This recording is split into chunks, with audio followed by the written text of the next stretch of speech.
If you have broken or half-broken teeth, or if you're missing front teeth, this could affect your chances of being selected.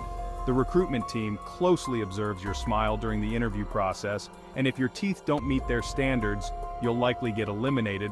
Airlines look for a neat, complete smile.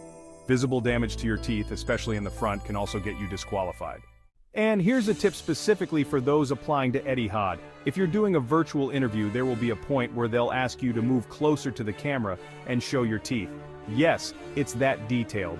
If you have any of the issues I mentioned, whether it's dentures, braces, or missing teeth, you will almost certainly be rejected. And remember, if you want to brighten up that smile, check out the teeth whitening products I've recommended in the description below. Again, the best option to get your teeth is to visit a dental clinic. That's the fastest way to fix your teeth. However, if you want to make your teeth brighter using the products I have recommended in the description box, it will take some time for you to start seeing the changes. However, they work perfectly well.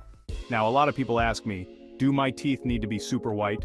The answer is no. Your teeth don't need to be Hollywood white, but they should be reasonably white. If your teeth are too far from being white, it could work against you. But if you'd like to make them even whiter, check out the description box below for some of the best products that can help you get a brighter smile.